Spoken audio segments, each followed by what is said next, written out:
Okay, we're going to stop the music.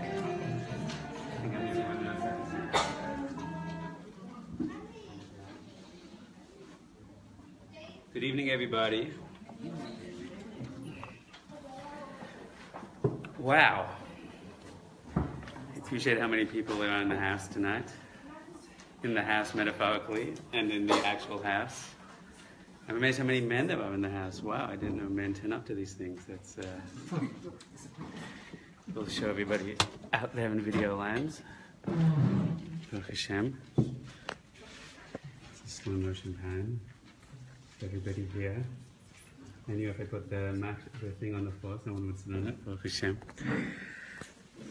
So, I want to explain to everyone a little what we're doing here tonight.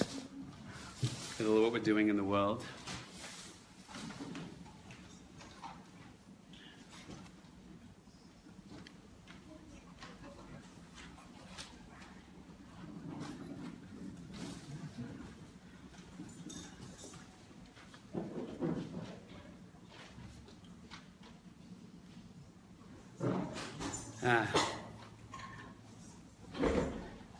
Tonight we're going to do a session that's been a few thousand years in the making. And, you know, a few of us in this room, a lot of you around the world have been working very hard on this thing called the Elevation Project.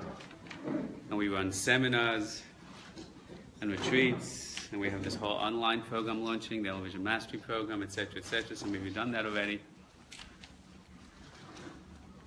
But there's something that I think is missing in Yerushalayim, in Jerusalem as a city. It's missing in general in the world. And we hope to begin something tonight. I want to explain what the vision is for these sessions. These are going to be weekly sessions. This is very, very different from the usual things I do. In mostly good ways, once I get over myself. It's a great reminder to ask everyone to turn their phones off, now and in general. Most people think they're off, but they're probably still on. So,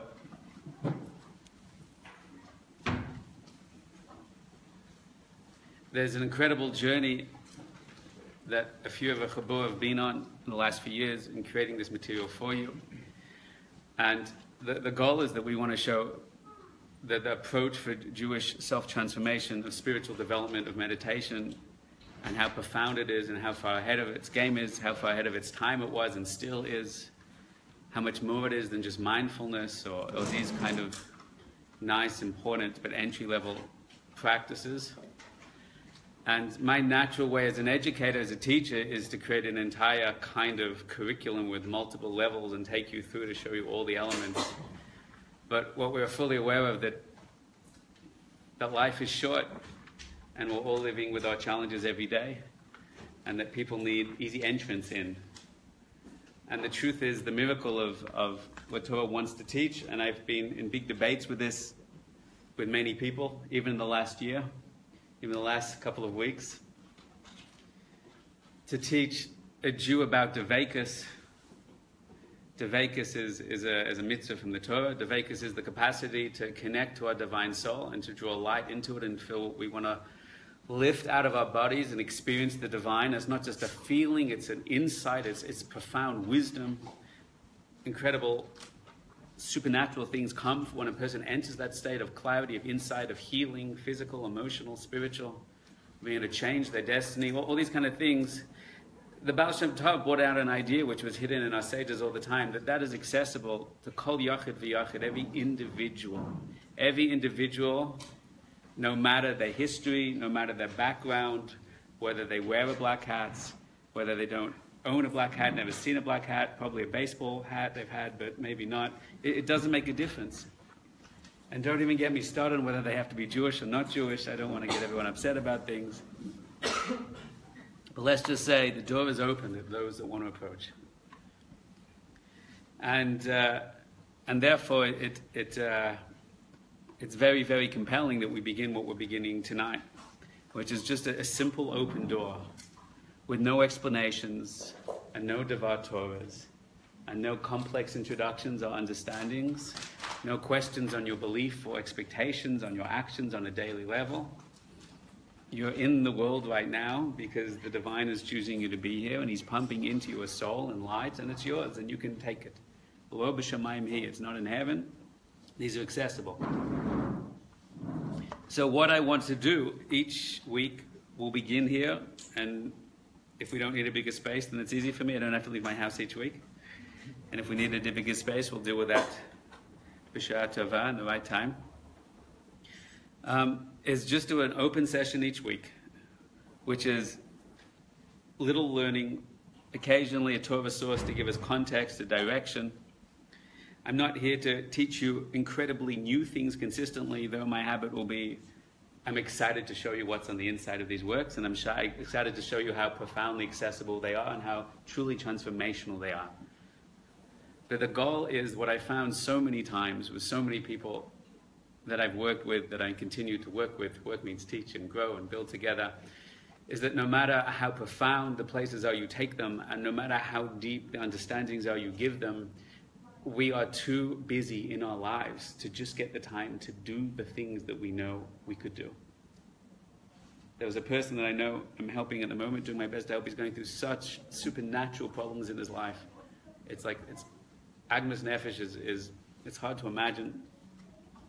And we sat together for a few weeks, and I opened up a sefer, a holy Jewish work, and I showed him a technique, and he'd do it, and he mamish blew out of his body. He saw past lives, he saw insights. One time he spoke to his family who were no longer with him, and they came and gave him unbelievable revelations, one after another. He goes, it's amazing and amazing. And I have to tell you, his life has hardly changed. Because he's so busy, he's so tired, he's so overwhelmed. He now knows the tools are there, he knows the resources are there, but he doesn't actually do the work.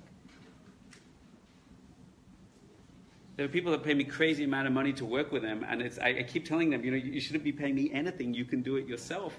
And people will say, but I don't do it myself. That's a tragedy. Because we're all sitting there, we're dying. In different ways we're dying. We're not connected to ourselves, we're disconnected from our family. We feel, am I living the right way? Am I doing the right thing? I have regrets and guilt and about things I've done, about things I should do, etc., etc. And what I always thought as an educator, delusional, is that if you give people the tools, give them the resources, give them the access, give them the capability, they will launch. And the answer is they won't. They won't because we don't know, we don't have the discipline. We don't have the discipline. And I had a very beautiful definition of discipline. Can I just ask, there's a lot of people coming in. Hello. Can the women just kind of move a little? There's some chairs at the back. I apologize. I know it's very cramped in here already.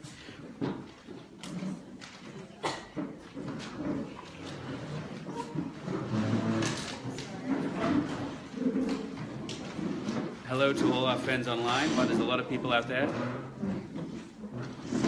There's a lot of people in here too, Baruch Hashem. Whenever I think about the word discipline, I always feel just overwhelmed at how much force it takes to be disciplined.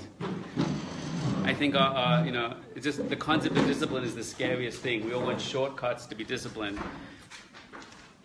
But a friend said to me just the other day, he said, the definition of discipline is such a beautiful insight, is just knowing the difference between what's ikar and what's tafel. That at any given moment, what's the most important thing and what's less important than that.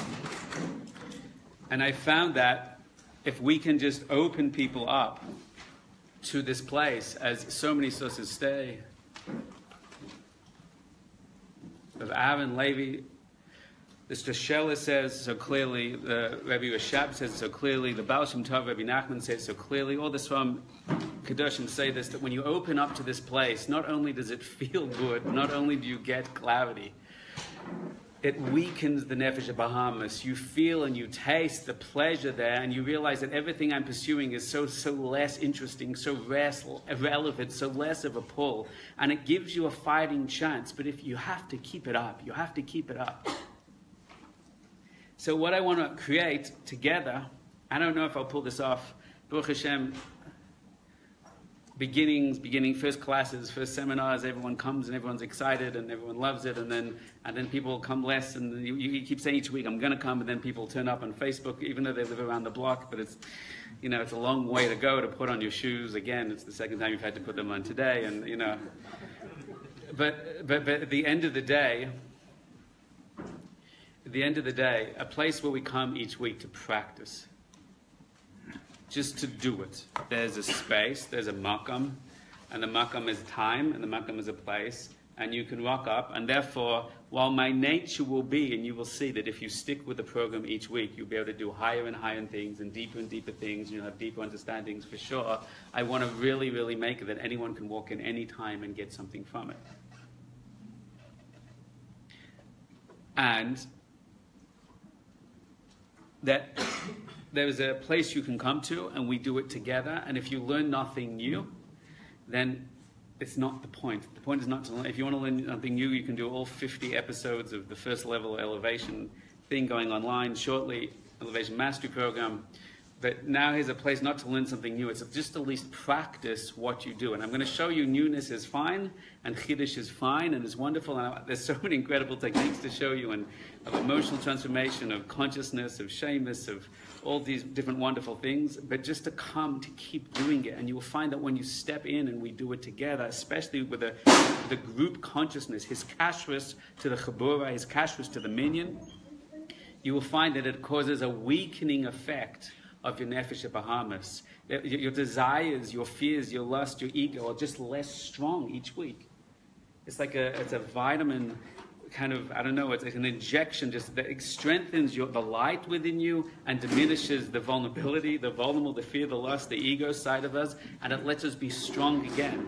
For those who have the discipline, i.e. the capacity at any given moment to know what's the main thing and what is secondary, you'll practice 10, 15 minutes a day, that's all.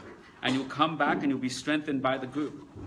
For sure, absolutely, as all the Svarim say, as Chazal say, and it says in the Talmud, that when you practice together with a group of people, it will profoundly amplify the intensity of the experience and the transformational impact of the experience. I will explain to you in weeks to come why that is, and also, even as the Siva Shalom says, how to tap into that more.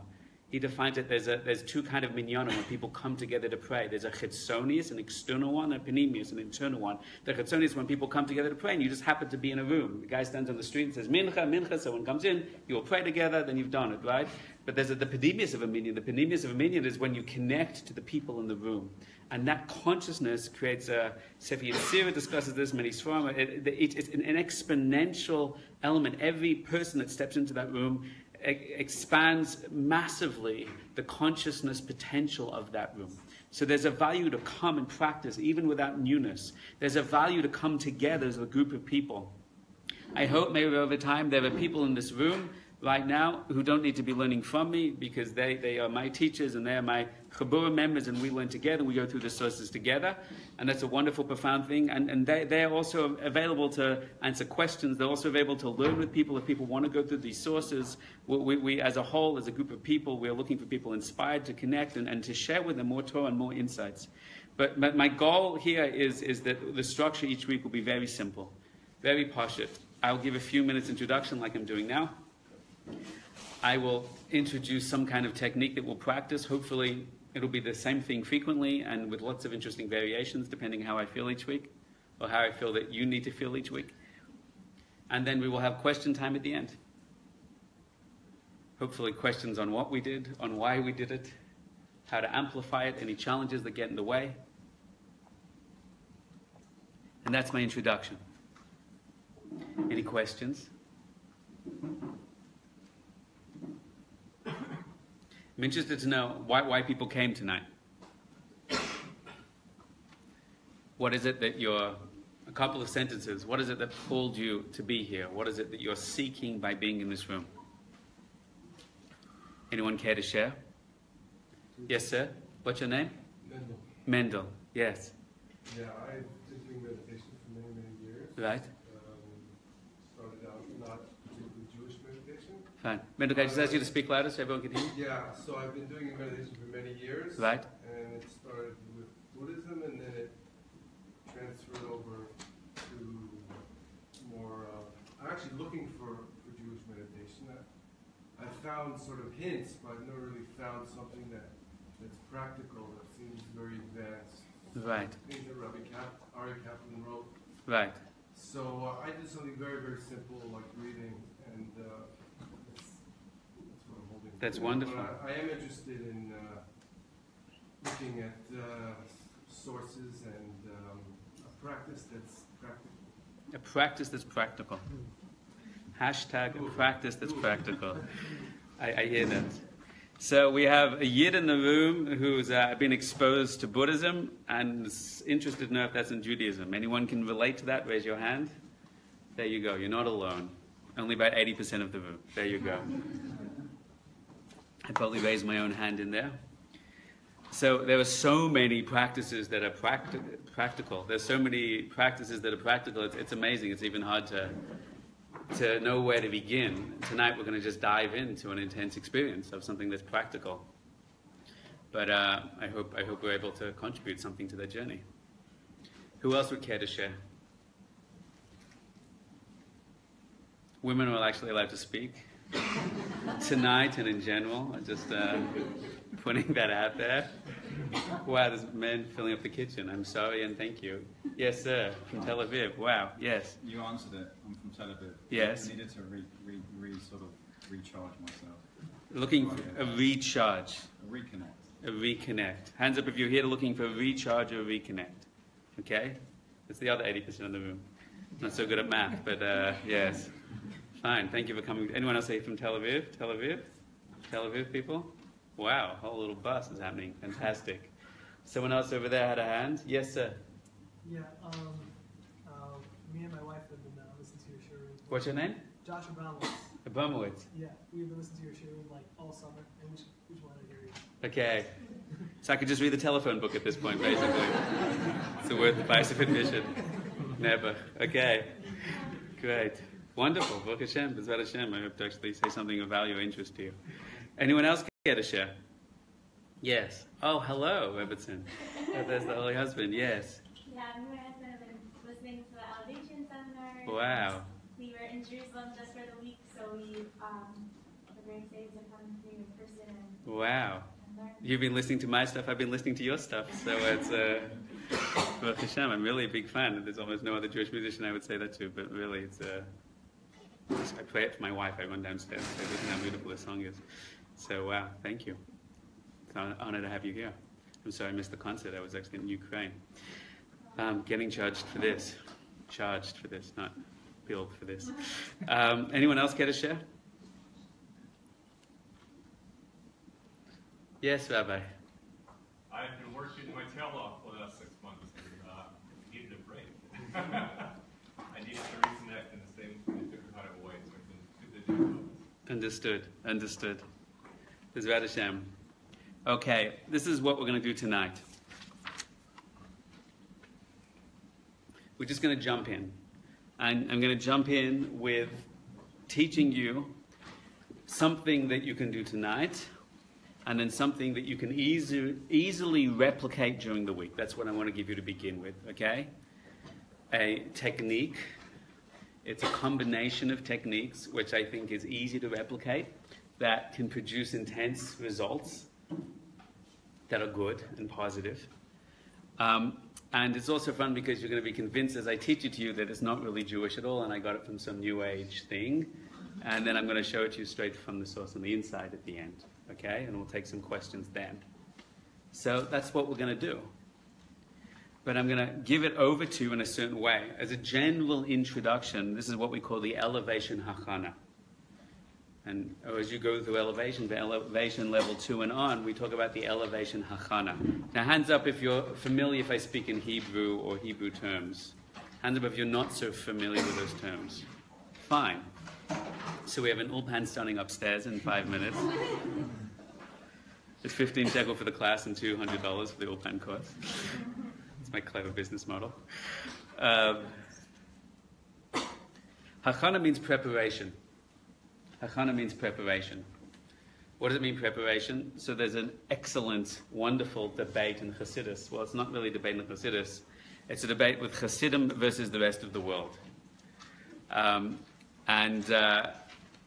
Kedushas Levi, amongst other sources, said something that many non-Chassidim found tremendously radical and controversial and basically heretical.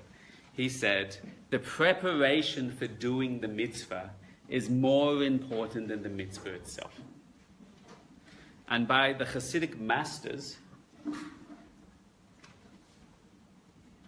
the preparation for the mitzvah is literally what they would spend many hours of their day doing, literally preparing for mitzvah. So much so, and I'm not saying this is right or wrong. We're just talking about our tradition. That there's halachas, there's laws that is brought down from our sages about when a person has to pray by a certain time. I'm not saying this is right or wrong. I'm just talking about the tradition. There's many of these sages that would not even pray by that time because they were still preparing, and they would push off the time to a later time. Of course, there were other approaches that said it was okay to do it later, so that they were halachically holding by some approaches. But it was so important that they would bend and stretch as much as possible, God forbid, without breaking halach, without breaking the law, but the law as much as possible, because the preparation for the mitzvah was more important than the mitzvah. That's what the Kedushas Levi and other tzaddikim say. Shock, horror in the religious world. How can you say all the emotional, weird, spiritual feeling stuff that you're doing before the mitzvah is more important than the actual mitzvah itself? That's heretical. Get over your emotional, spiritual stuff and go and do what the divine commanded you. And of course the Chassidim responded, no, you don't understand what we're saying. Of course the mitzvah is the most important part. But if you're not in the right state of consciousness, of alignment, of connection, when you do the mitzvah, then I'll be very careful what I say. The mitzvah is virtually, potentially useless. Not actually, just relatively speaking useless. Actually, it's still impactful and the person should do it. Actually, it's better to do the mitzvah than not doing it at all. But for all intents and purposes, the mitzvah is a spiritually profound, game-changing, life-transforming, electrifying action when and only when you perform it in the right state of a consciousness. And that's what we call kavanah, to do a mitzvah with intent. But intent in all the mystical writings is not just I am doing this with intellectual intent, it's alignment of the mind, alignment of the heart, alignment of my higher will, alignment of my body. And when I do it in that state, it is massively, supernaturally transformative. And therefore, and I'm not here to get political, God forbid, and I'm not here to get with any agendas other than to share this with all variety of people here. But for many people like to ask the question, how is it that so many religious or some religious people they know can be keeping all the mitzvahs but still do bad things? Or how is it they could be keeping all the mitzvahs but still not act in nice ways? How could that be? So you're not the first person to ask the question. The Kedushas Levi also asked the question. Rav Nachman of Breslov also asked the question. Rav Yisrael Salanter also asked the question. And all our sages back for thousands of years asked the question. They said, because amidst the power of the transformative act of the mitzvah is entirely dependent on the consciousness you are in and the intent that you have when you act. And therefore, if you do not come in with the right consciousness and the right intent, then you're doing a body, as our sages say, without a soul. Do you hear what we're saying so far? Have I offended anyone yet? Or do I have to try harder? Wonderful. Someone said yes. So good. So listen very carefully. There is a hachana, a preparation that you can learn of how to do a mitzvah. I don't want to get into the discussion now. In the question and answer session we'll have at the end, if people are interested in this, we can talk about it. Is there mindfulness in Judaism? The answer is yes. Mindfulness is discussed explicitly, word for word, like many of us have heard from Buddhism. I can show you those sources. Many, many times it's discussed by our sages recently, and they quote further sources back, but it's only ever referenced to prepare your consciousness for much more interesting meditational elements, transformational elements of well-being, of healing, of higher world, of transference of energy, of channeling energy, etc., etc. So what I'm going to show you tonight is what we call the elevation hachana, which is a preparation that you do for the mitzvah. Now, the reason I'm introducing as a hachana, it's a bit of a wonder what I'm going to say to you right now. It's kind of interesting because for most people, you will find that this is one of the coolest things you'll do done in a long time, and you'll say, "Well, that's it. I'm done now. I don't even need to do a mitzvah after that. I don't even keep mitzvahs." You may say, "What do I need the next levels for?" So I want you to know that there's many mitzvahs built into this mitzvah we're going to do right now. Right? The hachana itself is a mitzvah, as you're going to see. It's got mitzvahs of love, of emunah, of devekus, all in there. But what I'm going to challenge you to do, whether you keep mitzvahs or you don't and you're not interested, I don't care. Anything you do, like giving charity, anything you do, like caring for another person, anything you do, trying to make a difference in the world of value, do this preparation before it and see what happens. And does everyone have a pen and paper? I asked people to bring pen and paper. I'm not sure if you've got that. Tonight we're going to do a mitzvah together. And I'm not saying you're into this. You may not be into religion. If you're in the room listening to me, you're probably not offended by Charedim yet, right? I don't know. Maybe not me yet. I don't know. But what I want to do is a mitzvah called prayer tonight. Now, hands up if you feel comfortable with the concept of praying and you doing that yourself. Just hands up, okay? Honestly, fine. Hands up if that's not something you personally feel comfortable with. Whether if there's a God, talking to God or something, okay?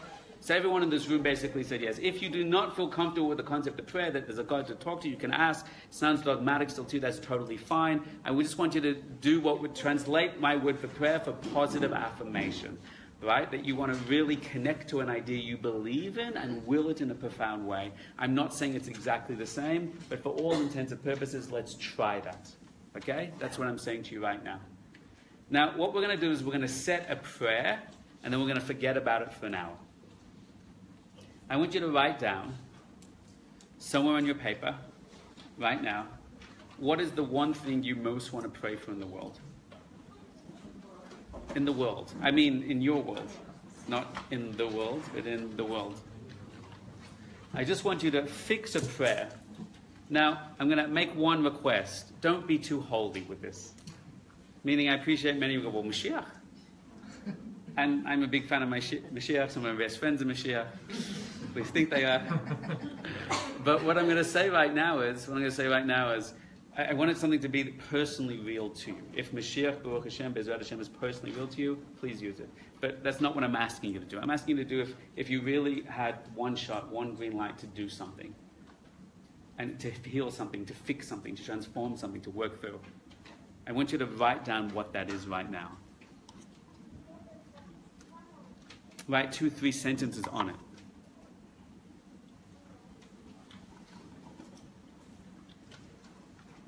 If you don't have a pen and paper, consciously choose it. Just choose it.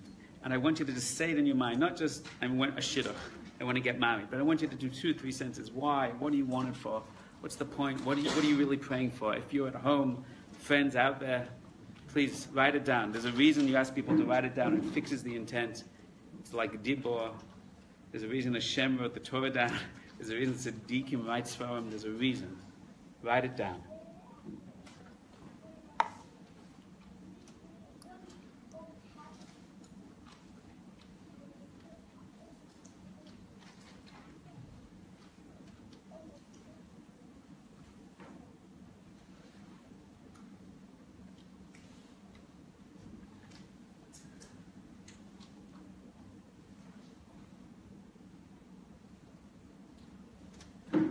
Okay, you out there in Facebook, give me a love sign if you've written down or chosen what your tefillah is. You've chosen your prayer. Let me see who's following in real time. You let me know.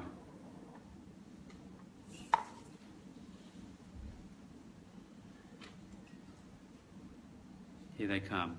There you go. Isn't that cool? Isn't technology cool? Yes. There's a couple of extra pens there. Anyone need an extra pen? Well, someone was praying for a pen and you gave them that.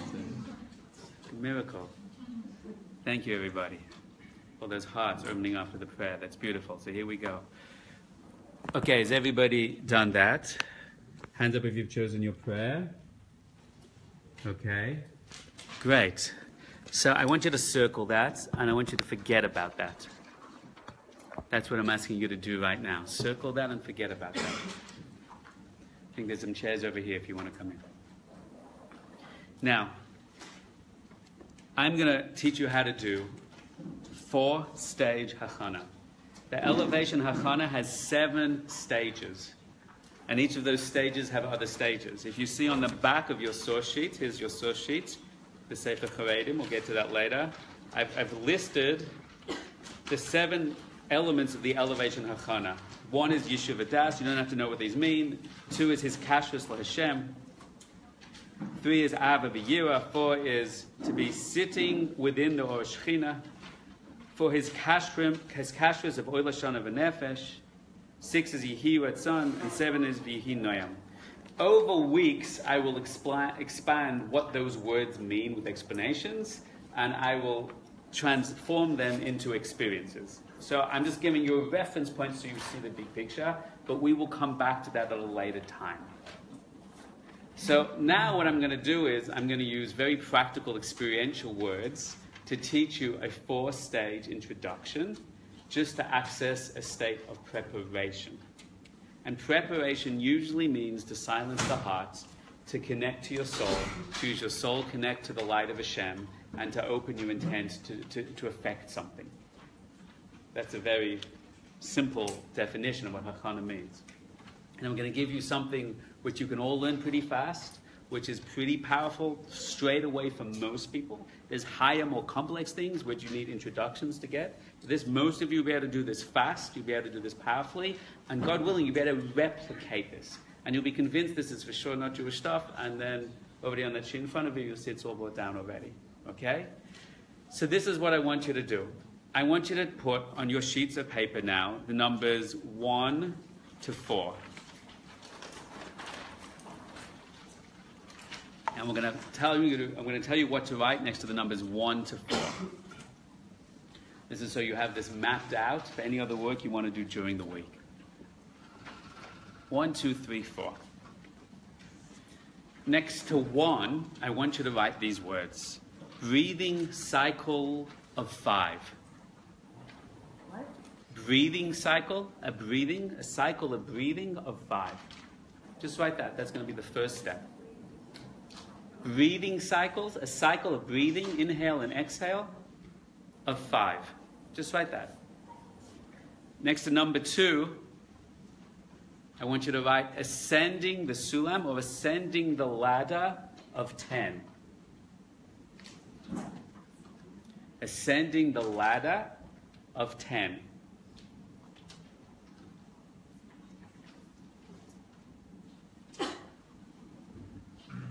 Number 3, I want you to write the words, epic holy love. If you're a musician, I want you to compose a song called Epic Holy Love, and that will be the soundtrack of the Elevation videos. Is holy and love 2 separate things, or is it one? Well, you can decide when you're in that state. But for the sake of the words, I'm interested to see whether you hyphenate or you leave a space. Reveals a lot about your Shorish Neshama, no doubt. Epic holy love. And next to number 4, sitting, oh no, what did I call it? I called it the waterfall of light. The waterfall of light.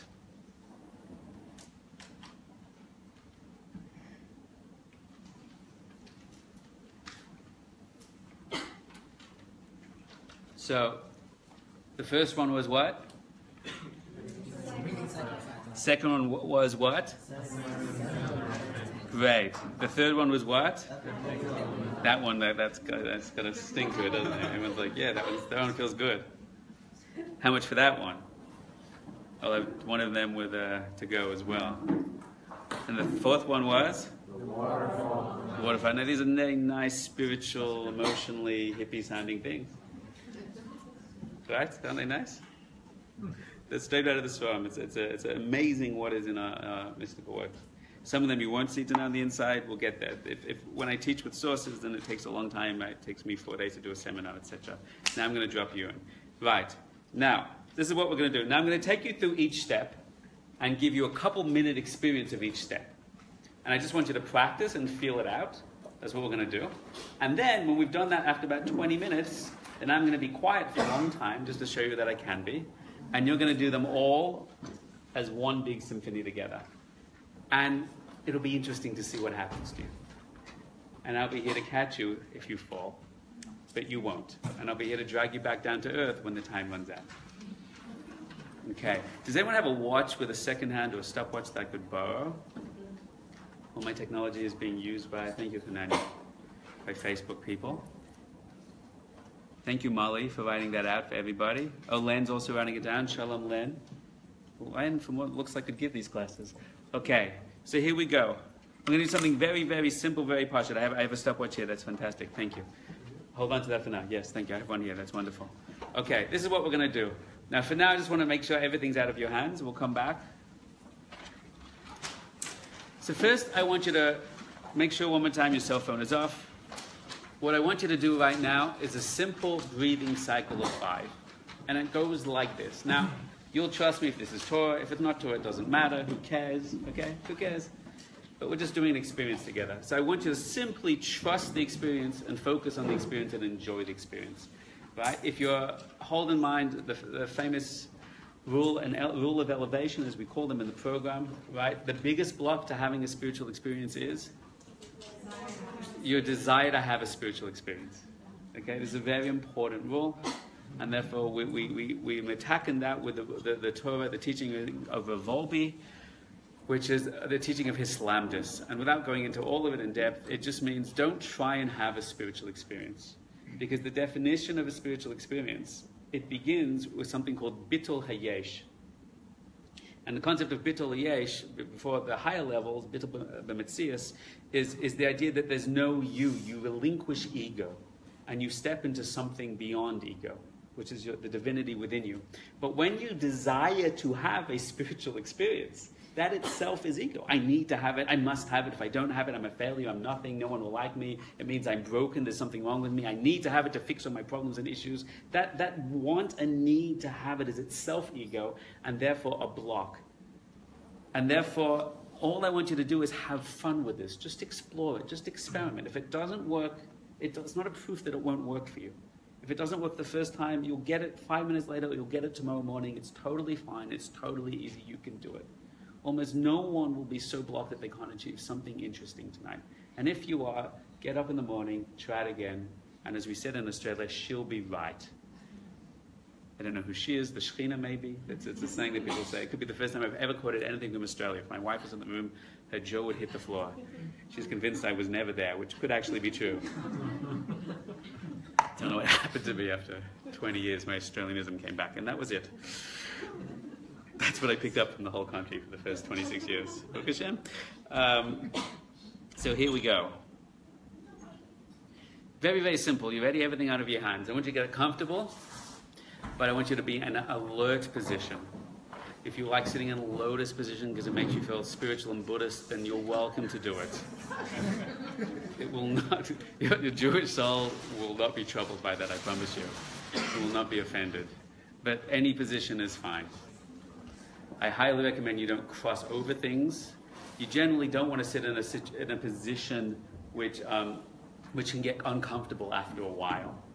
Right? So if your feet are locked in behind a chair, that can cause pins and needles, not so good. There actually is in Kabbalah positions which they used to get into for prophecy. But we're not doing prophecy till next week, okay? So let's just relax your body. The one thing is you don't want to be so relaxed that you fall asleep, especially at 9:30 at night on a Thursday evening, okay? So you want to be alert but calm and relaxed. It's as simple as that. No other position is relevant, and the more better your concentration is, and I'll show you how to build your concentration quite easily, then you'll find that all these things don't matter at all, as long as your body is not in a distracting position, okay? I highly recommend you put things out of your hands. You don't need to hold onto your handbag. I promise no one's going to steal it, at least tonight. Fine. So here we go.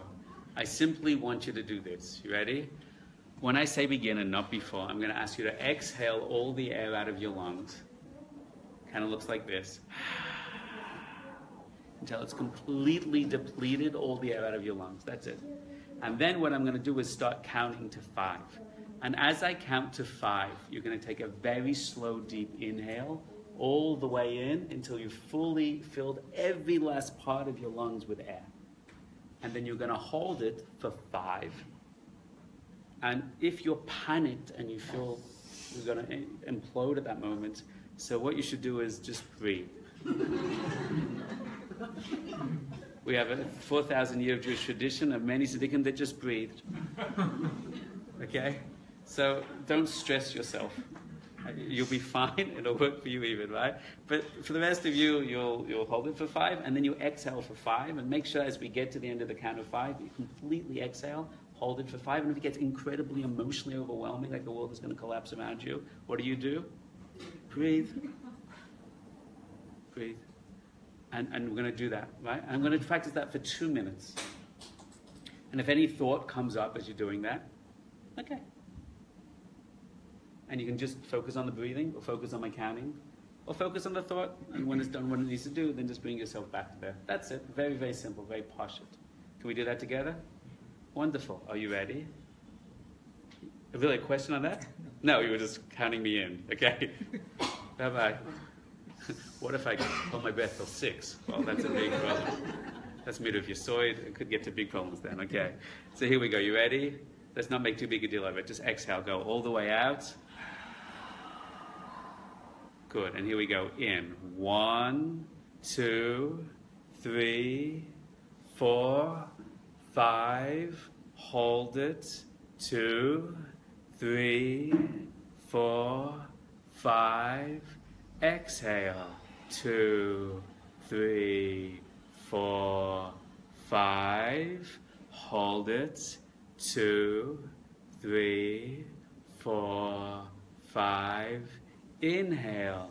2, 3, 4, 5. Hold it.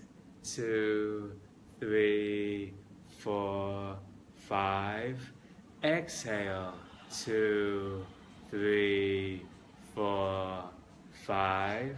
Hold it. 2, 3, 4, 5. Inhale. 2, 3, 4, 5. Hold it. 2, 3, 4, 5. Exhale. 2, 3, 4, 5. Hold it. 2, 3, 4, 5. Inhale. 2, 3, 4, 5. Hold it. 2, 3, 4, 5. Exhale. 2, 3, 4, 5. Hold it. 2, 3, 4, 5. Inhale.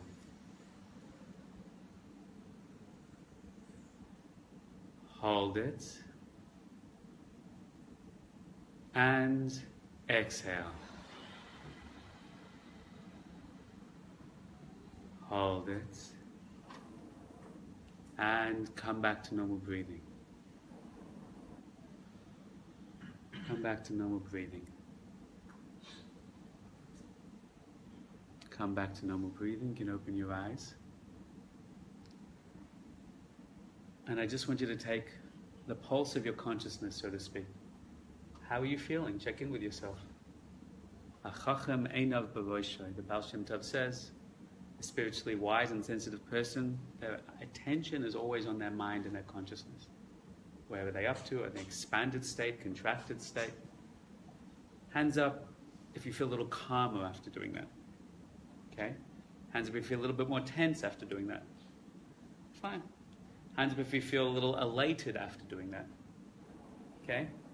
Anyone feel anything they'd like to share? Something unusual? Quote unquote positive or quote unquote negative? Sir? Focused. You feel more focused. Hands up if you feel more focused. Okay, interesting. We don't judge, we're just aware. Okay? Breathing techniques are all the way through the Sfarim. The Baal Shem Tov has a breathing techniques that he discusses with Nachman, Abalafia for sure. Many times discuss Chazal, talk about the relationship between Neshima and breathing and Neshama. It's the same word. Nachman says it because through Neshima you get to Neshama. So good. That's the first level. You got that? I'm not talking about why it does or what it does. We're just feeling. Great, that was simple. The next one is called Anyone remember? Okay, so we're ascending the ladder of 10. Now this has a very deep Kabbalistic backbone, but I'm going to teach it to you in a non-Kabbalistic way. Okay, in the most simple way, because it's fascinating to me when you strip the Kabbalah out of it, it still has a very interesting effect on everybody, most people. So we're going to do something very, very simple. And the first thing I want you to do is the following thing. I'm going to ask you to close your eyes in a second. And I'm going to ask you, first I'm going to teach you a technique, and then I'm going to radically shift the technique. And the radically shifted technique is going to be the one that we're going to learn and repeat. But I'm just going to teach you the reverse technique to sensitize you to the difference. Because over time, I want to teach you why there's a difference to this, and it's quite interesting. I'm going to ask you to do something very simple. I'm going to ask you to close your eyes, sit up straight. Not yet. I'm going to ask you to simply count back down from 10 to 1. And as I ask you to count back down from 10 to 1, I want you to do it with the following things in mind. I want you to count each number 3 times. I held up 3 fingers to illustrate the 3 times you should count. I'm a very sophisticated educator. 3 times, 10, 10, 10, before going down to 9. And you'll count that number 3 times before going down to the next one. That's the first thing I want you to do. I think you can handle it. The next thing I want you to do is, after counting each number 3 times, what I'm asking you to do is, before you drop down to the next number, I simply want you to allow yourself to feel you're sinking into a deeper state of relaxation. So that means you count the number 10 3 times, and then in your mind you imagine yourself just allowing yourself to feel deeper, more and more deeper, more and more relaxed, just dropping a level of more relaxation. And when you feel that just go, you allow yourself to do it. Then you go 9, 9, 9, and then you allow yourself just to go deep into a relaxed state. And you do that all the way till you've done 1. You're going to count back down from 10 to 1. You're going to count each number 3 times. And before dropping down to the next level, you just imagine yourself sinking into a deeper place. You guys got that? You can handle this, okay? And when you've finished, I want you to just be aware of how you felt as a result of that. And I want you just to raise a hand, so I know that when you're finished, the majority of them are finished. You ready? Pretty simple. Sit up straight on your chairs. Someone can just push that door closed. That would be helpful. So here we go. Wonderful, my friends. Here we go. Each number 3 times, 10 to 1. Count slowly. If you get a little distracted, if not, just visualize the numbers. 10 and see it. That keeps you focused. It's the koach hadimyon, keeps it charged. That stops the hihurim of the life distracting you. So here we go. Starting at 10, slowly take your time, enjoy it, and begin when you're ready. Go.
Okay, my friends, keep going, keep concluding. Raise your hand now if you've finished already. Okay, wonderful. When you finish, you can open your eyes. Just want you to talk to yourself for 10 seconds and just think out, how am I feeling right now? What happened in there for me?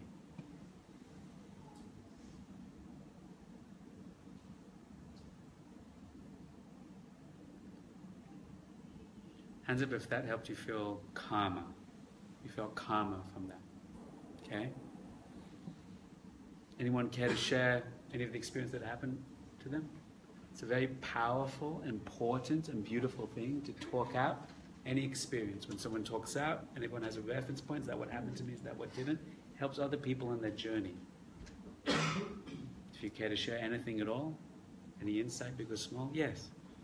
It helped me kind of take a step back Mm-hmm. to have a metacognition, reflecting on my thoughts and kind of tapping into my neshama. A metacognition to reflect on my thoughts and tap into my neshama. That's a wonderful definition of a certain term used all the way through Torah. Do you know what that term is? Metacognition. No, but I get how that's related. It's fascinating that we don't know the terms of our own tradition. The metacognition through which we can become aware of our neshama is called da'as. Dalid ayin saf. That's exactly the definition. And the technique we just learned is connected to something called Yeshuv Hadat, to return to that level of metacognition. Fine. Thank you for sharing. Interesting. Who else cares to share anything that happened, big or small? Yes. Thank you for doing this. You're welcome. Thanks for turning up. I started to have visuals of family members that have passed away that I haven't thought about in a very long time. Ooh, that's interesting. Visuals of family members that have passed away that she hasn't thought about for a long time. And my heart is beating at a different pace right now. Right. Well, how would you describe the emotion in general? Sad, very happy. Very happy. Yeah. A feeling of connection. So, if that's where you're up to and their connection is still strong with you, or there's something that needs to be done there, even if it's a healing or a connection, we'll talk about techniques to empower that and make that even stronger. That's very interesting to see it opens up so fast for some people. That's okay. Yes. The family member, I went down and I felt myself like opening more. Okay. At some point, I just saw this outer space and stars. Outer space and stars is more entering to the visual realm. So this is already opening to something called Das Elyon, which we've discussed before. Yes. And then when I got to one, I felt like this light just like casting through me, was like letting me out. And all of a sudden I felt very connected to. Very connected to the room. I mean, specifically this part. That's good. Halakhically, I approve of selective in your energetic connections. The more you practice these things, and Ada has been with us for a while, there's certain things you can do to very powerfully plug into people and consciousness around you. We'll talk about these things. Now, that's not the technique we're going to use, but I'm just showing you that's there. And I want you to tune you in to what I'm going to do to you now, and I want you to tune you in and sensitize you to the difference of what we're going to do now when we spin that around. Now I want you to count up. You're going to start at 1. You're going to go to 10. You're going to say each number 3 times. And as you go up each number, right, I just want you to imagine elevating, expanding, opening, as if you're slowly moving up a ladder in a sense to the divine, now to the light, to the infinite love. But I don't want to use the words divine or light or infinite love or Shekhinah, Kodesh Baruch Hu, because then we get all religious about the meditation. Okay? I don't want you to have a religious experience. I just want you to see what happens in there. If it happens to be a religious experience, well, that's interesting, isn't it? Okay? But I don't want that. What I want you to do is simply what I said, is simply as simple as what you just did, which is just one number 3 times, and just allow yourself to feel a little bit more open and elevated. Simple as that. And then go again. A little freer, more release, more open, all the way up. I'm giving a special message to the B'nai Chabura. The B'nai Chabura, I request you don't use the number 1, but you begin at Malchus in the world of Atzilus, and you just say Malchus 3 times, and then you go up to Yesoid, and you go up to Hoid, and you just keep going all the way up to Keta. Okay? I'm asking the majority of the room, even if you know what those words mean, just try it with numbers. For me, it's always interesting how powerful things can be with the least amount of sophistication involved. Just with numbers alone.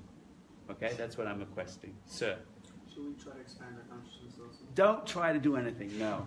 The more you try, the less interesting things happen. Guaranteed.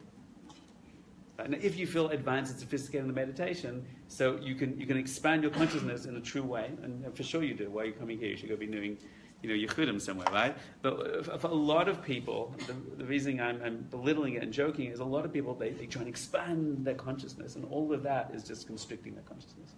And I really, honestly, I'm going to show you 1,000 times, the less you try, the more powerful it is. Because the more you try, the less you're accessing Das. The more you're accessing the need to and what I think it should be. And the more you release, the more there's neshamas and there's sky and there's insights. Right? The less of you there is, the more Das Elyon there is, and the more you're taken. Right? The more you're taken rather than you're trying to take yourself. So you ready? Irregular breathing. What's that? Regular. We'll do whatever you want to do. We're not doing breathing right now. Yes, regular breathing. You got it? Starting at 1, 3 times, then just elevating, just more free, more open, more connected, and then go again, right? Don't try too hard. Don't overthink what that means. Don't try and have a godly, divine experience. You're just counting for Hashem's sake. What are you going to have a godly experience for? Okay, we're just counting and going up. That's all we're doing together. You ready? Begin at 1. B'nai Chabura, you can take it. And let's go.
Wonderful. Raise our hands when you've reached 10. Keep going. You haven't yet.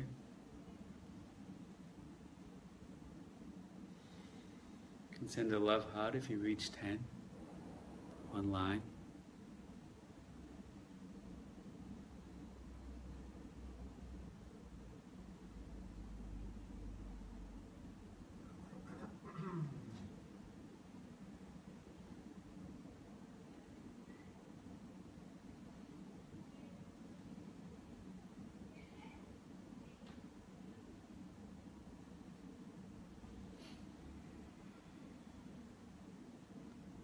Okay, wonderful. Raise your hand when you're there. Okay. When you're ready, you can open your eyes.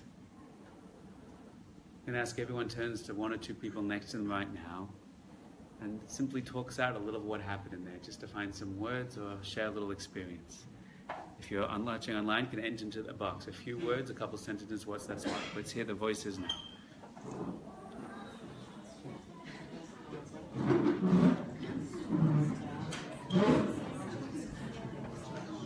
Moshe says it was warmth through my body and tingling sensation. Eliyahu says, I feel like I walked into the middle of something. It's only because you did, Eliyahu. Elisheva, the Kala, wow. Felt flying feeling and movement in my hands. Should try that under the football.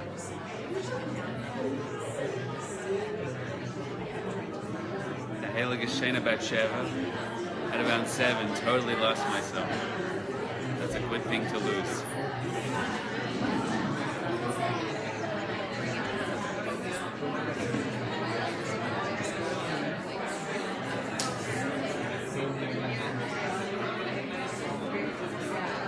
Miriam says, awesome, relaxing, and soothing. Wonderful.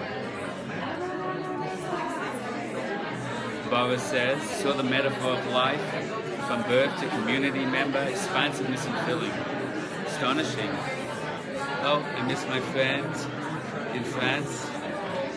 She went too fast. Gila said, at 1, I started walking into the sky like on stairs. At 2, I was walking in the sky.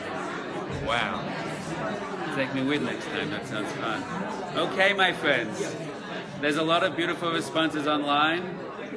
I'd love to just come back to the room, our attention together. Hands up if that was a elevating experience for you in some way. You felt something beautiful, connecting, wonderful. Isn't that interesting? Hands up if something cosmic happened for you. Great. So we haven't done anything yet, and that was already a lot of things, okay? Now, for a second, first I'd like to hear a little about it, something beautiful, interesting happened, just to share that. Anyone brave enough to share? I know you don't want to share these things in private, but it's very powerful to mechazik the room, to strengthen us together, to bring our heads and hearts together, to inform us, to teach us, to share together. Yes, sir, over there. Mendel, was it? Yeah. Yes, loudly so everyone can learn from you. So I actually pictured a visual experience. A visual experience. And I pictured a ladder, and the ladder, like Sulam Yaakov. Sulam Yaakov, that Yaakov had a vision, that he ascended, went right? all the way up into outer space. Wow. And step goes up to the stars. That's very beautiful. Ashrecha. Yes, sir. We had a very similar experience. Did you see each other on the ladder? But as I progressed on the ladder, Right. it became darker. Right. Darker. Uh-huh. As I got closer, I got like I felt myself smiling. Feel yourself smiling. Yeah.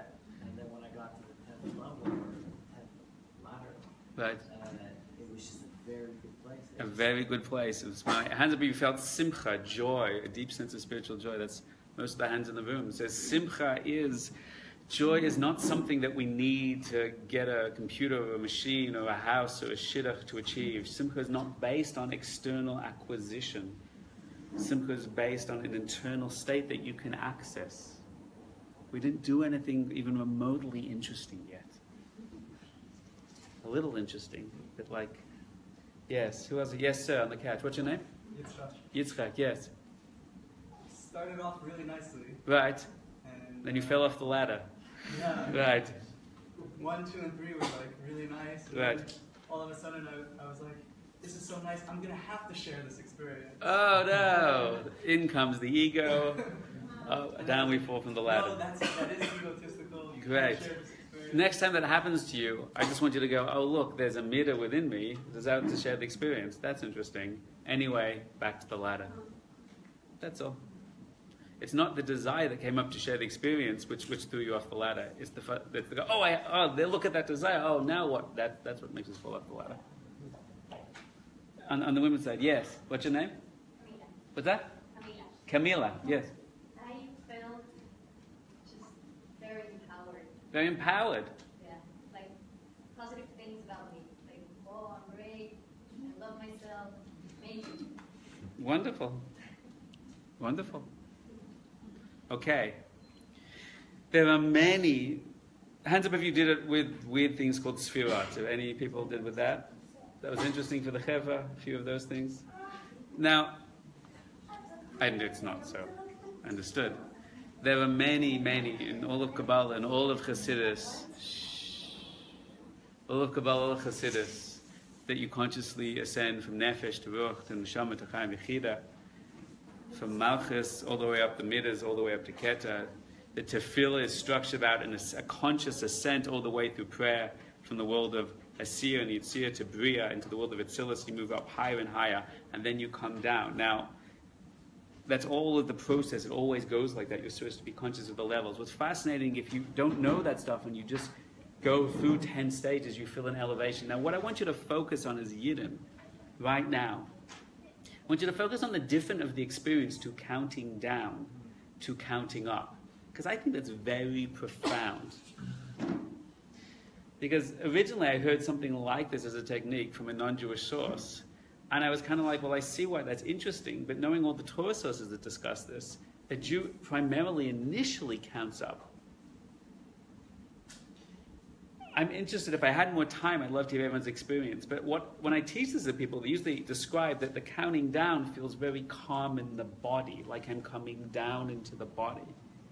But when they count up, the body becomes less and less relevant, and you go more and more expansive. Hand up if that's true for you.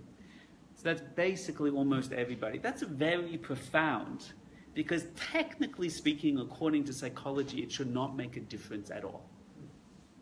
They're just numbers. They're numbers in two different orders. You're not going anywhere. You're not going anywhere. You're not following any objective path. And technically speaking, the normal way to explain is because your mind is focused on something still and simple, you're calming your mind. That's all. That's the basic technique. It's a Yeshiva Das technique. But the fact that the up creates an elative experience, which leads to somehow some kind of supernatural insight for some people, is a very fascinating thing. That the associations we are making conceptually in our minds, which is called our machshavas, and our das, and our insight, sets a frequency that attracts a higher energy. And even just shifting the direction of numbers can stimulate the soul in a certain way. Why that is and how that is, so these are discussions for a mastery program or retreat, but not for this session, because now I just want you to enter the experience. Can you turn to someone next to you right now and explain the difference? Just find your own words. I just want you to make that a bit more tangible. Explain the difference between the going down and the going up, so you hear that in your own words. Do that right now for a couple of minutes.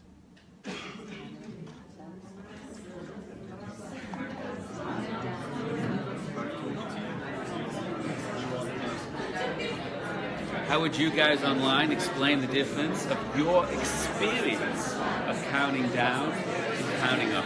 What would that be like? I'd love to hear that from you.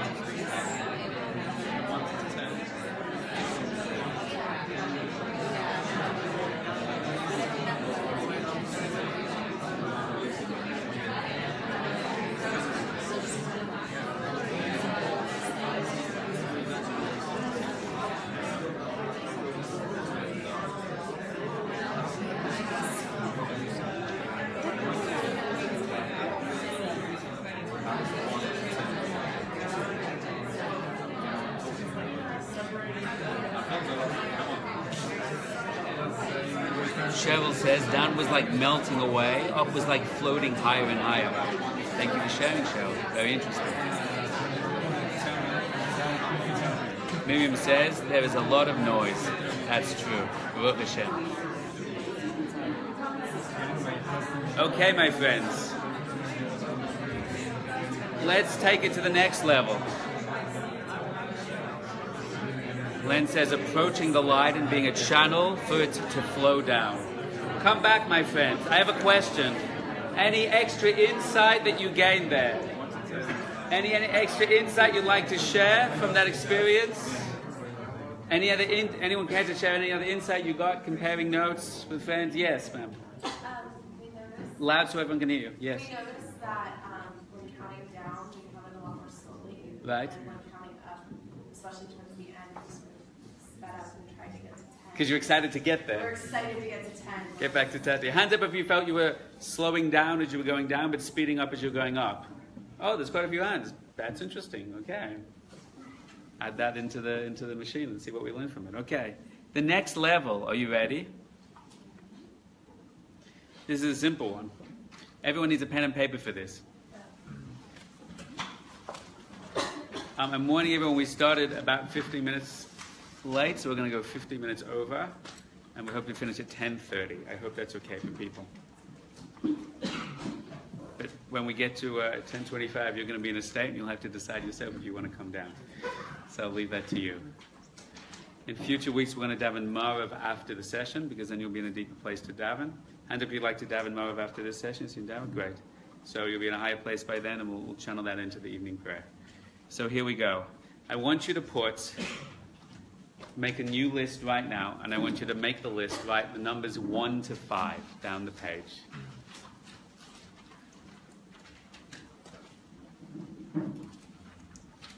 This is level number 3. This is called Epic Holy Love. 1 to 5 down the side of a page. Next to number 1, are you ready? I want you to write a memory of a time in your life when you felt tremendous love for someone, or tremendous love from someone. Hopefully it's one and the same. A joyful, positive, intense, wonderful memory. Try not to choose like this amazing time when I felt this amazing love for this guy and then he broke my heart and smashed it to pieces. You can hold yourself back. Something which is uncomplicated and simple for you. It can be the love of a lover, the love of a child, the love of a parent, the love of a friend. It can be a particular moment you felt love for a particular group of people, but it has to be something clear and lucid and pure. Don't spend too long thinking about it. Now, if you happen to have a second, I want you to put the second next to number 2. Hopefully you have at least 2 of these in the last few decades of your life.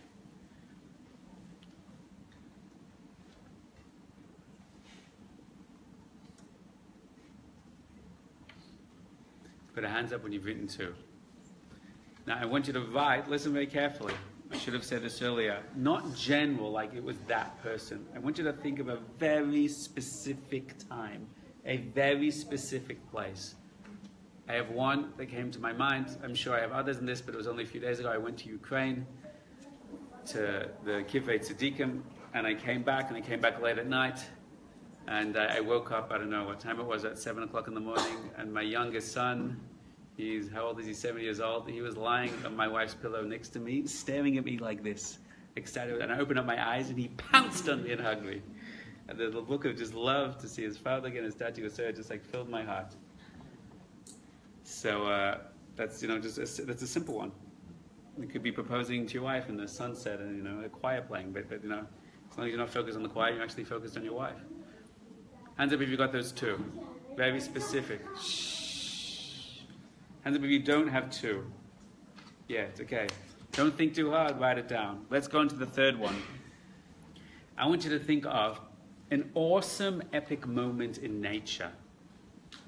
Or an awesome epic moment in life when you saw a sunset in the Grand Canyon, where you hiked through a desert, stood on a mountaintop and saw the entire scenery of the ocean. Something where you were just awestruck and awe-inspired, lying on the back in an ocean, staring up at the billions of stars in the sky.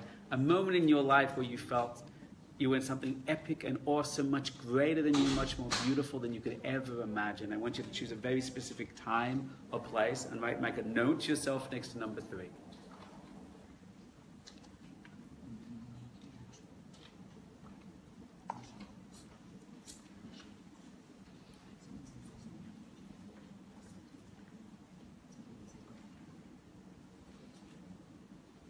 Hands up if you got one of those. Okay, hands up if you do not have one of those. So you have to go hiking more. That's your problem, isn't it? It could be something in life where you felt awestruck, where you felt cosmic, where you felt huge. Some people ask me, does it have to be not on drugs? Could it also be sometimes on drugs? The answer is I have no idea what you're talking about. But for all intents and purposes, you can use that as well, yes. know that doesn't help anyone in this room, but it could be online. There's all these crazy people, you never know who we attract. Could also be for sure from another meditation experience. Everything we've experienced is there given to us as a gift, as a reference point to take us up. If it happened to you and you don't use it, you don't access it, it's a pity. It's a waste. Fine. The next, number 4. I hope most of you can do number 4. A time where you felt tremendous kedusha. A time where you felt tremendous holiness. For some people, it's that first time they went to the Western Wall. For some people, it was by an Uman, or the care of the Baal Shem Tov, or Maran. For some people, it's by being a great spiritual teacher of extended consciousness. For some people, it's about just being in Eretz Yisrael. For some people, it's by a third meal somewhere. The first Shabbos experience, it could be by a Karlbach minyan, where you felt something divine, holy, that it was real for you. Not a belief intellectually, but something like struck by lightning in your soul. Hands up if you experienced something like that in your life before. Hands up high. Okay, so it's most of the room. I want you to write that down. Not in general. I want you to write where was the time, where was the place. What were you doing at that moment?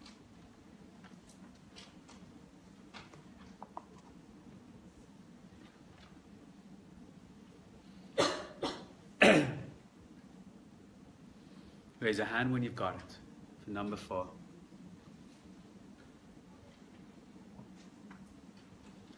Could be other meditation experience. Could be 5 minutes ago when you felt your own power, your own strength, or your own beauty. That's fine. But real holiness. Fine. Number 5, if you have another time when you felt holy, I want you to write that for number 5. If you have another of number 3, where you felt epic, awesome nature, fantastic, I want you to write that for number 5. So you can choose for number 5 whether you have another holy reference or whether you have another epic, awesome nature reference.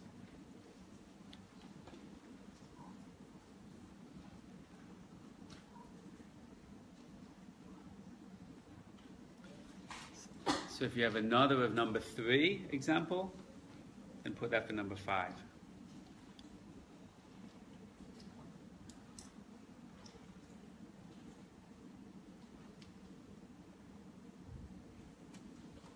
Okay, hands up if you got all of that. Hands up if you got all of that. Hands up if you need 10 more seconds. Okay. Once you've got that, I want you to stand up. Once you've got that, stand up for a second. I want you to shake out your body and get a bit of energy. It's late and you're going to need the energy right now. If it's a little hot there, you're welcome to open the door. We're learning about how to heat this room for 60 or something people, 70 people. Great, have a seat. Here we go. If you have ADD, meaning you were born after 1970, I'm going to show you an instant cure for ADD. Perfect concentration on a consistent basis is very easy if you learn how to do this meditation. Have a seat right now. I'm going to ask you to do the following thing. Very simple. In elevation language, this is what we call a machshava map. The secret about having perfect concentration for an extended period of time is your mind can only focus on things in short spurts, between 3 to 5 to 10 seconds. And then it has to change subject. So all I'm going to ask you right now to do is to have this in your hand if you need to remember what 5 things they are. And if you think you can remember them, put it out of your hand. And I'm going to ask you to close your eyes. And I'm going to ask you to spend the next 2 minutes doing the following thing. Start on the first one. You ready? And I want you to spend about 5 to 10 seconds visualizing and remembering and feeling the first one. You got that?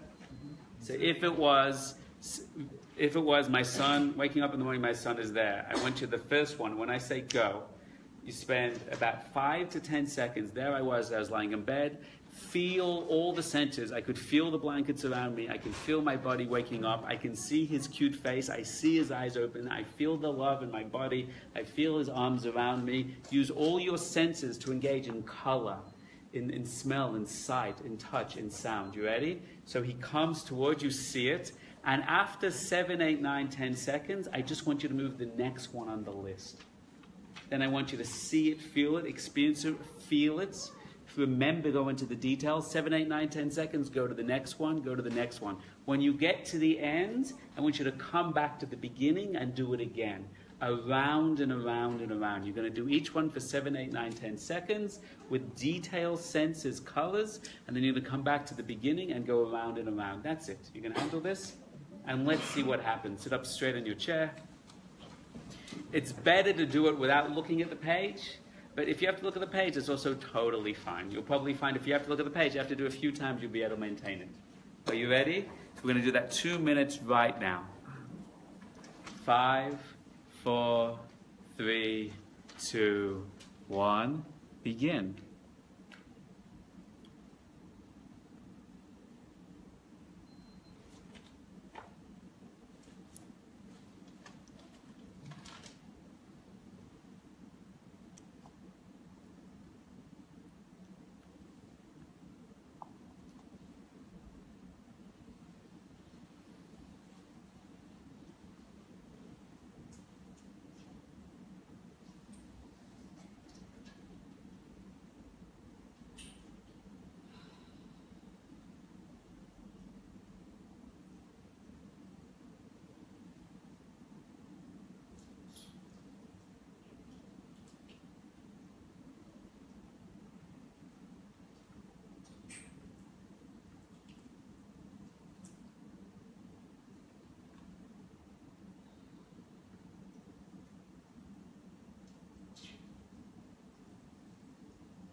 Keep your eyes closed, keep doing it. I want you to start to feel the connection, the love within all of them, the awesomeness within all of them, how epic life is behind all of them.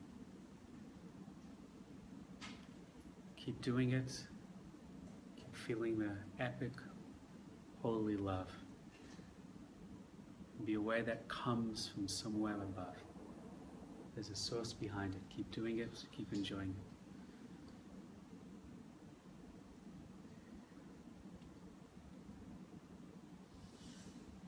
Okay, wonderful. Take a deep breath and open your eyes.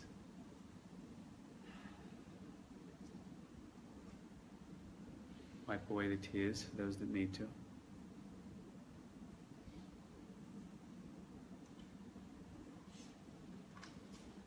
Hands up if it was hard to come out because you wanted to stay there a little longer. Great, you'll have a chance to.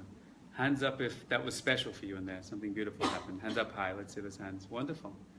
Hands up if you're surprised how well you could concentrate. Great, there's a lot of profound secrets in there. Anyone has anything profound happen someone would like to share with us a little, very fast? Anyone has something profound happen you don't want to share with us? Let's see those hands. Great, wonderful. The final one, as part of our introduction to Fopat HaChana, before we actually do the exercise, is very simple. Everyone close your eyes right now. Get comfortable in your chairs. I want you simply just to imagine what I'm saying.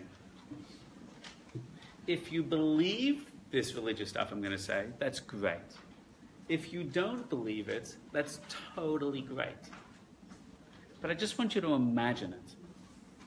I want you to imagine right now, with your eyes closed, that the reason you exist, the reason you're conscious, the reason you came into being at the beginning of your life and the beginning of all your lives, and the reason you exist right now is because the divine, the infinite light is choosing and willing your existence right now. And he's choosing that by pouring his light into you, by pouring his will for your existence into you. And he does that truly only because he loves you. Because of all that you are, of all that you can be, despite what you may have done in the past. It doesn't trouble Hashem. He is the source of infinite love and light of compassion. And the divine presence, known as the Shekhinah, the Shoichen, is dwelling within you. I want you to imagine it now as a light above your head, an infinite light of crazy, epic love, which adores you. And I want you to imagine it's coming down all around you, a beam of light all around you. The Baal Shem Tov says do this explicitly. The Sefer Charedim says do this explicitly. Imagine there's a beam of light all around you and you're sitting within it and it's swirling around you, all around you, and it's full of tremendous, infinite love and light. It's the light of the divine presence around you, and now it's the light of the divine presence within you. And imagine as it swirls around you, it penetrates down for the men where you put tefillin on. For every one of us, through the soft part in our heads when we were born, it comes down into our consciousness. It fills and heals and releases and expands and opens our mind. It comes down into our hearts. It feels and heals and releases and expands and opens the heart. And it comes down as a munas ha'evarim into our limbs, into my hands, into my legs, to my feet. And I want you to imagine it increases like a waterfall all around me and into me, all around me. You are loved beyond your capacity to comprehend. And I want you to know you can just choose and want and will to feel that love even more, even double the amount on the count of 3. How do you do that? Just ask, just choose. Don't beg, don't kick and scream. Just say, Hashem, you are full of greater light that I can hold, and I choose now to open my heart to receive more, and it will increase. Choose it and believe it. 1, 2, 3. Allow it to double in strength and flood through you. And sit in that light and receive it.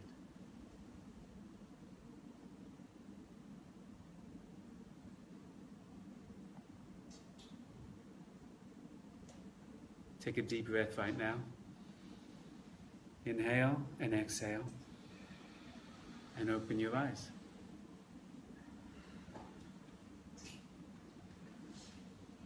Hands up if that was interesting for you. Hands up something beautiful or special happened for you then. I see a lot of tears in the house. That's interesting. Now it's a bit rude for me to pull you out of that so fast. I want you to know that the Piazesna, the Sefer Charedim all say that the Hasidim Rishonim, the original Hasidim, not Hasidim with payers, but from the time of Chazal, used to do that for 9 hours a day. The Ari HaKadosh says, and if you don't like what I'm telling you tonight, don't come running to me. There's Siddiqim of many generations that did this, that if a person does that for 1 full day, it's more powerful for their soul than 2 full weeks of learning Torah. In Sefer Charedim, you have this in your source sheet, you'll look at it later. It says a Yid must do this at least 1 day a week, if not 1 day every 2 weeks, and at minimum 1 day a month. Take a day off to do this and maintain that state in elevation retreats. So that's what we'd like to do. But for now, what we're going to do is follow the instruction manual that when you get home you can read. It's on that sheet. It's in the Baal Shem Tov. It's in Rabbi Nachman. It's discussed in many places. We're going to begin with a process called Yishuv Das, by settling the noise in our mind. Then we're going to ascend till we have his kashrus with Hashem, to the infinite light. Then we're going to awaken a feeling of love and fear. I haven't done fear. I don't start with fear with audiences until they have a little bit worked through, because it can bring up negative kind of fears. So we start with epic holy love, the divine love within us. From that place, we connect to the Shekhinah, the God's presence. We sit in the light. The Baal Shem Tov says, Pashas Ekev, he says that a Yid cannot even pray or begin to pray until he sits and imagines himself sitting in the light of the Shekhinah and uses the imagination. My friends, I used to think, it's not spirituality, you're just imagining things. But if you learn the full elevation program, you realize the secret of imagination is it stimulates the divine soul to energize and to send into us that thing which we imagine, both positive and negative. Another more complex theoretical discussion, not for now. And once we are there, we've silenced our mind with Yeshiva Das. We've ascended to begin a connection to Hashem. We've aroused love and also fear and awe. Then we truly draw Hashem down into us, the Amunis Ha'evarim. And you know what we do then? We do the mitzvah. Then we do whatever the holy, divine, infinite act that we wanted to do. And today, what's that going to be? It's going to be prayer. What we're going to do for the final session now, a big finale, is you know how to do an elevation hachana. That's what we call elevation hachana. There's 3 other elements, but we'll do that later. What we're going to do right now is we're going to get up. We're going to get a little energy in our bodies. 1.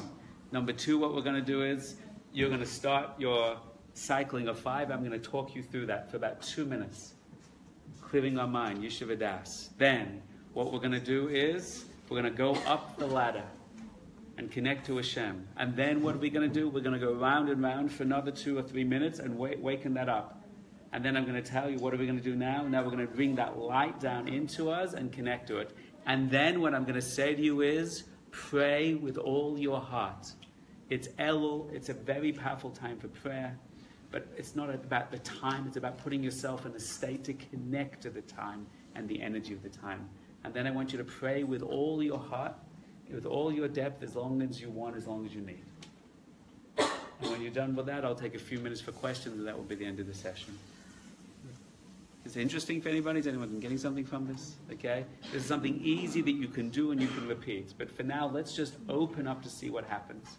Want everyone to stand up where you are. I want you to take 30 seconds to shaken up your body and loosen yourself out, get a little energy. Here's a sheet, you can take a photo of it. It's from the Reb Len. You're welcome to check out. I think you better see this one on the inside. Sefer Charedim, chapter 65. There's many makoros on this in the elevation program. Here's just one that has a few of these ideas. There you go. Take a screenshot later. Okay, you ready? Hang on, that's not energy. Go for energy, go for energy. Go for energy. Don't be afraid to move your body. Hashem gave you your body. It's also divine. Clap with me now. Do this.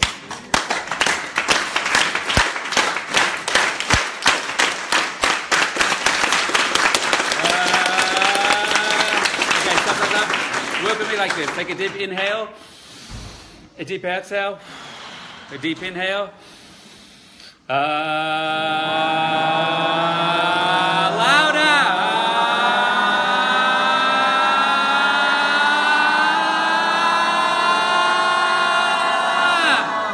Try with me now.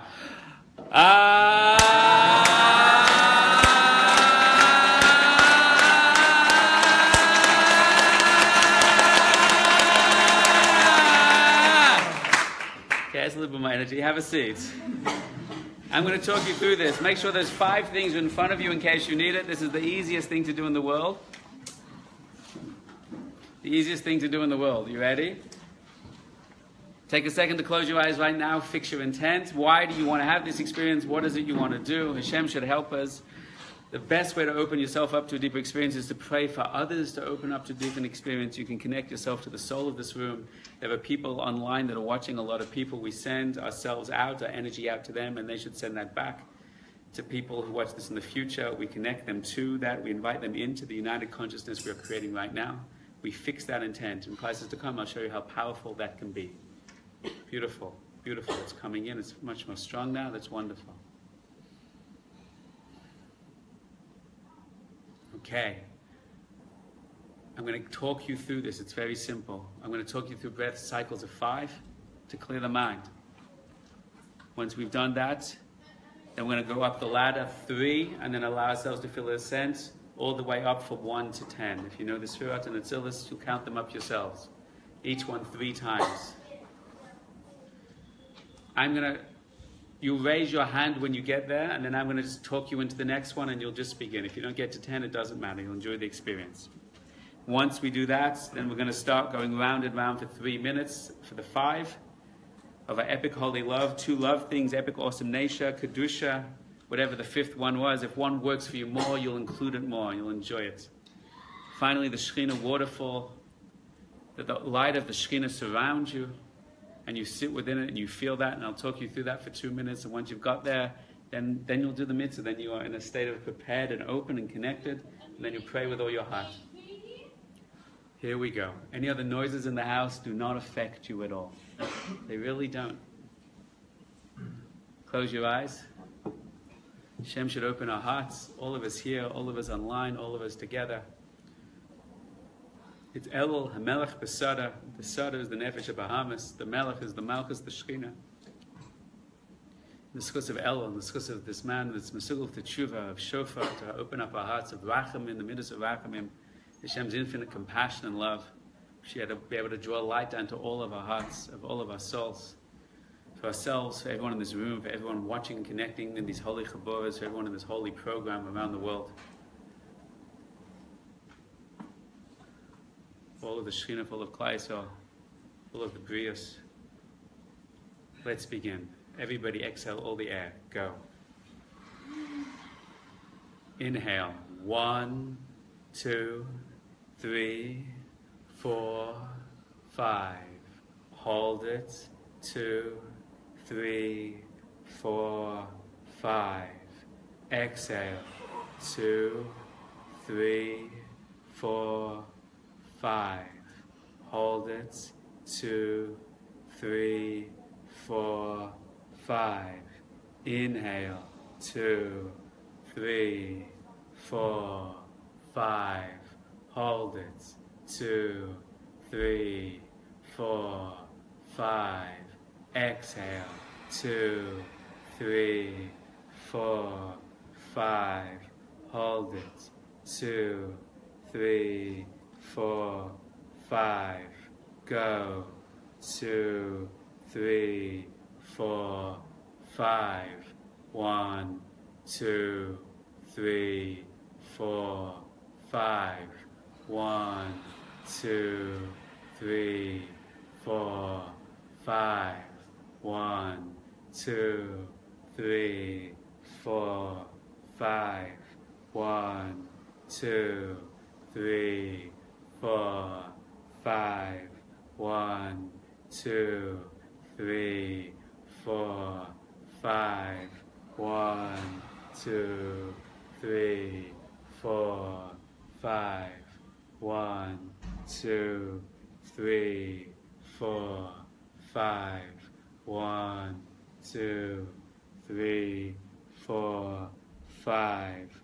1, 2, 3, 4, 5.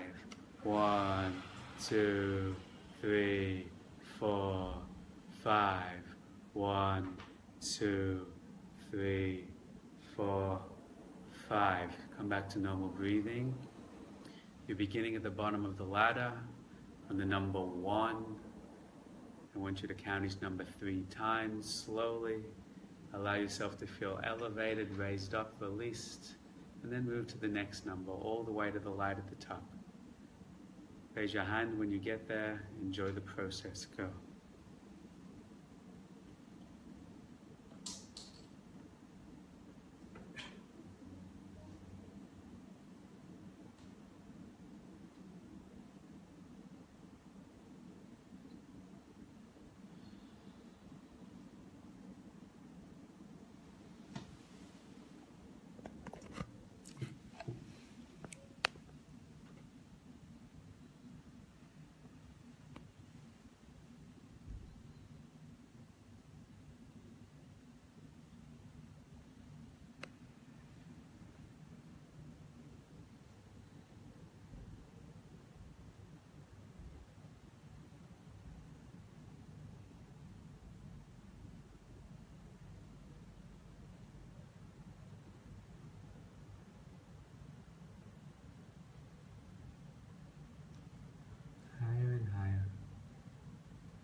enjoy the view at the top when you're there.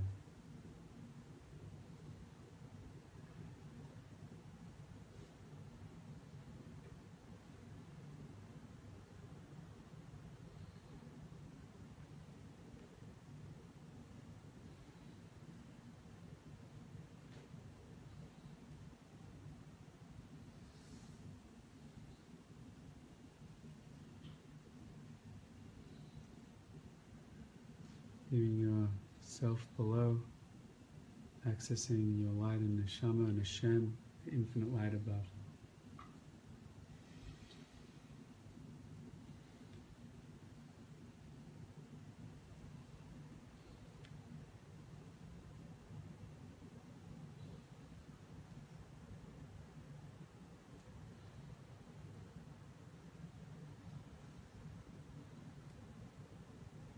Raise your hand when you get there, gently. Okay, here we go. Ma'ora Ahava, epic holy love. If you know the 5, you don't need to look. If you need to look, that's totally fine. Engage all your senses, sight, sound, details of each one. Focus on the feeling within it.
Round and round.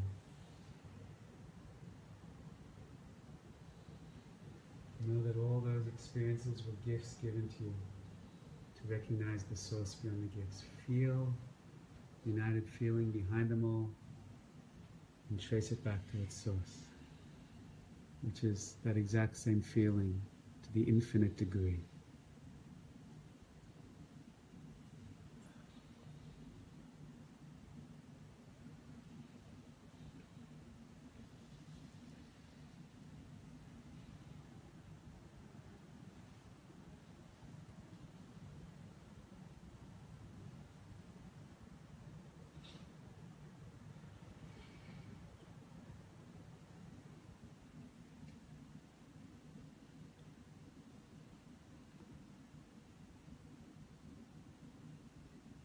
Now be fully aware of the source of that, the Shekhinah, the divine infinite light floating above you.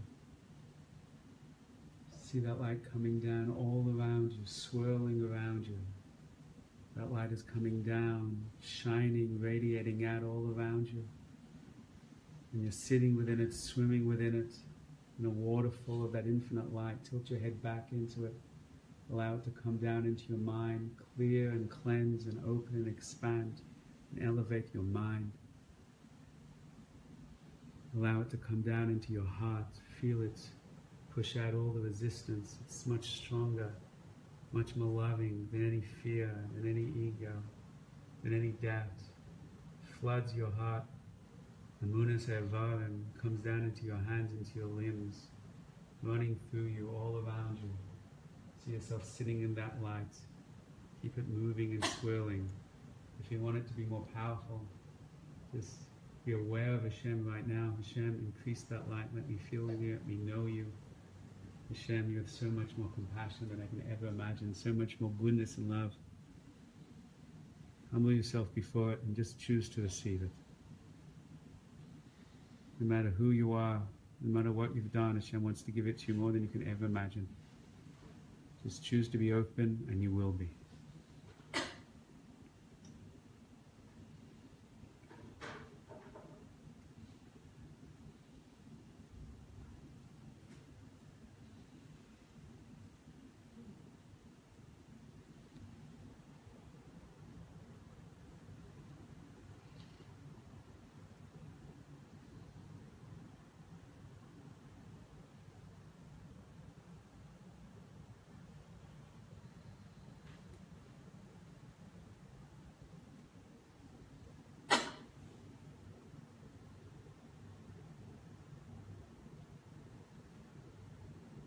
Wonderful.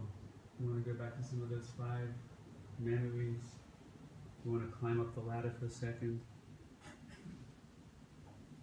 There is your hachana. When you're ready, pray with all your hearts. Now do the mitzvah prayer. Speak the words in detail. Now Hashem wants to help you. He wants to heal you. He has infinite love for you. Find the words. Pray with all your heart.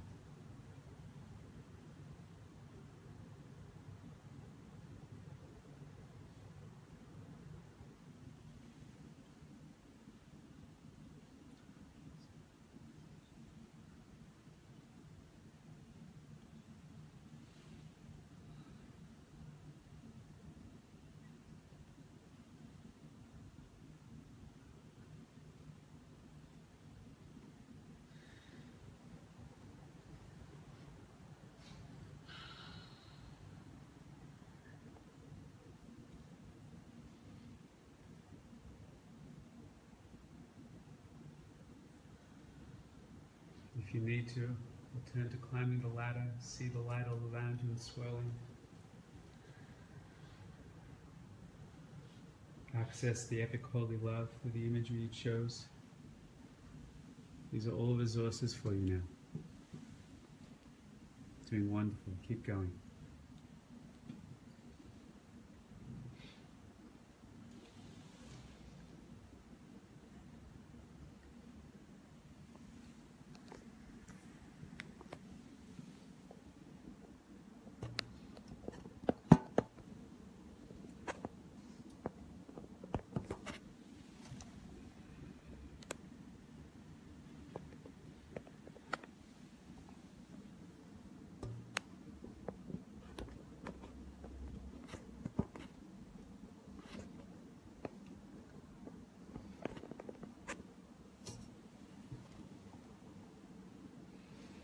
Hold in mind any other healing, any other resistance, any other fears you've carried. Invite them into the light.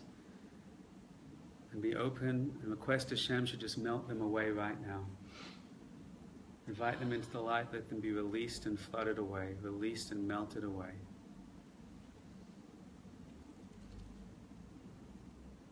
Harim Kadonag Namasuma Lifnei Hashem. The mountains of ego melt like wax before the infinite light of Hashem.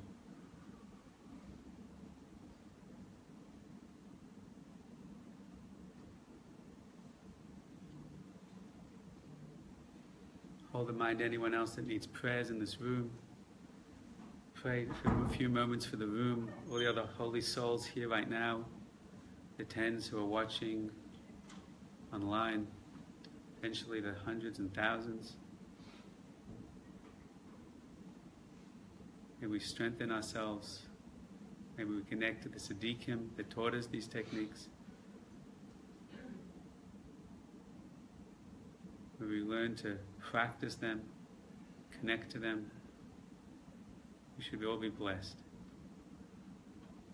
Let's hold in mind sick people we know in Yerushalayim, Rabbi Brat, amongst others, needs our healing and prayer for a moment. When you're ready, I want you to thank Hashem, thank the light for any goodness, any blessing, any healing that you received. Take a few moments to clearly thank it. When you're ready, you can take a deep breath and open your eyes.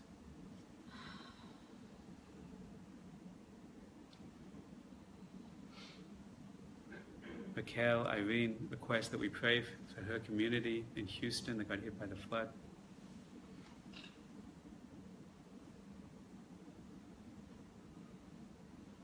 You're ready, you can come back down to earth.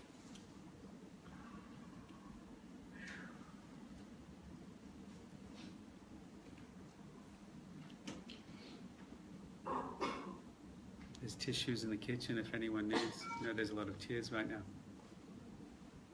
It's good.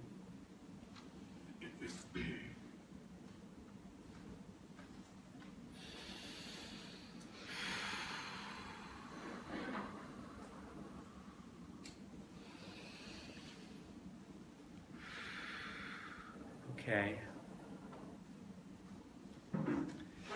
Hands up if that was interesting for you in some way. Hands up if that was profound for you in some way.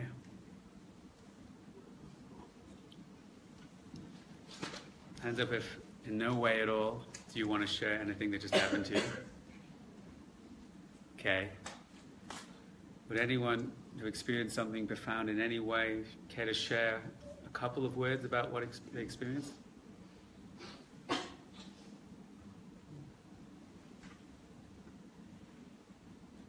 Yes, ma'am. Speak loud so everyone can learn from you, grow from you. Yes. Just like an immense sense of like gratitude and appreciation for everything that's happening in my life, and to be here, to be surrounded by all these holy people, and Immense sense of gratitude and appreciation for all she has and to be here with all these holy people. Wonderful. I feel tremendously blessed that we're here doing this. Where was this when I was in yeshiva? Wow. It's glad it wasn't. I never would have gone back to yeshiva. I mean, who else would care to share anything? Yes, Josh, sir. Loud as you can. There's people in Houston that are trying to hear you. It was a wild ride. Was it a wild ride? Yeah, it was amazing actually. It was wonderful watching my body. Watching your body, yes. Because as there was like this real sort of expansive experience. Expansive experience. Not even at a conscious level was there any either, but like the body was just like contracting, but to try and hold on to control. Like it was wonderful to see like physically Right. in the tension within the muscles. Right. It's like I can see this is going. I'm not in control. What's going on? Right. Relinquish control. That's the beginning of the elevation, right. Wonderful. It's good to observe things. Many interesting things happen just to observe. Who else would care to share something? Sir, you live in Toronto? Montreal. Came all the way from Montreal just for tonight. He's getting back on the next plane. Yes. Was it interesting for you? It was incredible. Incredible. Baruch Hashem. I felt like I had like this still image after the ladder.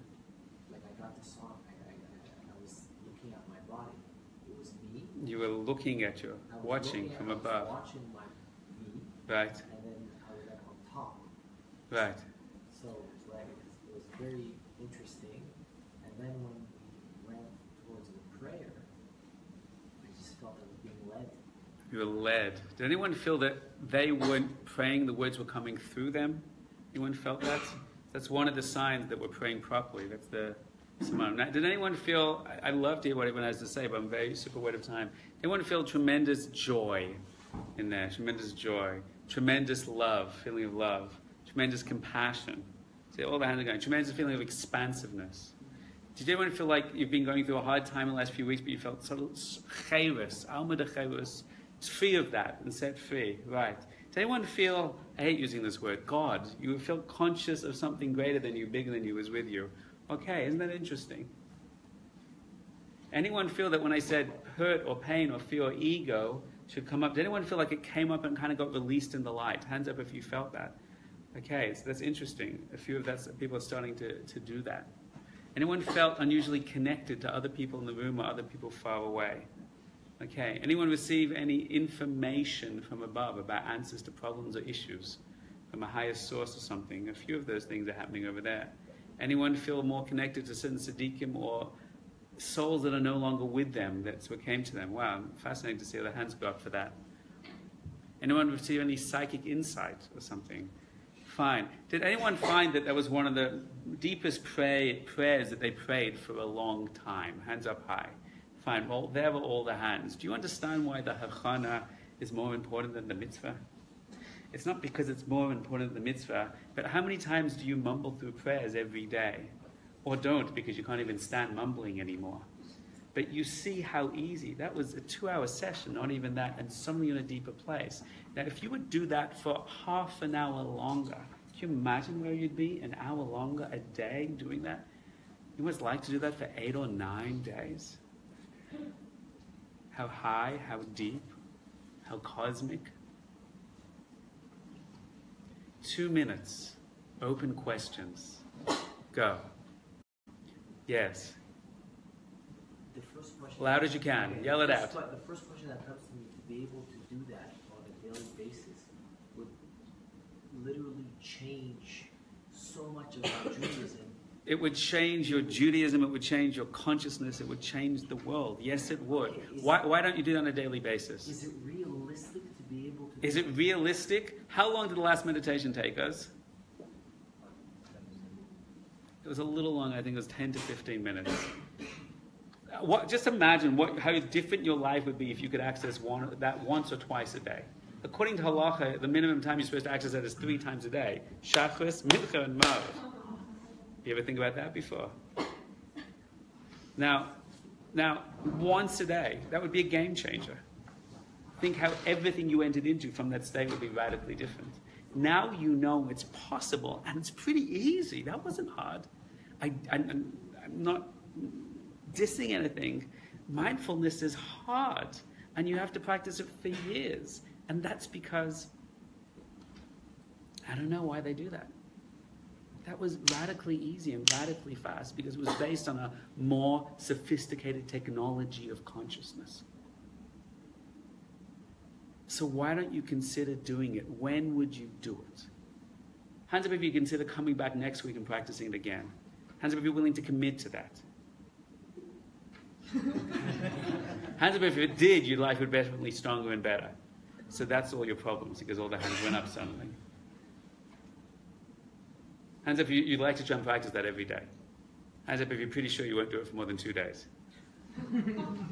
Kasha on every single one of us. More questions. Yes?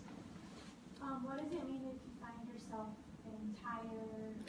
You find yourself getting tired. There's a deep Kabbalistic answer, but the basic answer is, well, it's nearly 11 o'clock at night on a Thursday night. And what it means is you should go to bed. You're also jet lagged probably. It's been, right?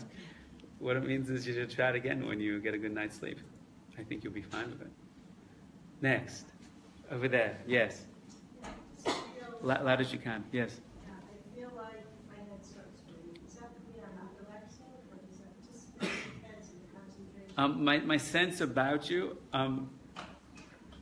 there's tension in there, and you're adding tension to the exercise. And in further weeks, we can address what to do if tension comes up. Okay, that would be a sense. Okay, does that ring true to you at all? Is that something there? Right. Okay. So we'll have to come back to that. Were any of those beneficial for you? Any of the steps particularly? Very good.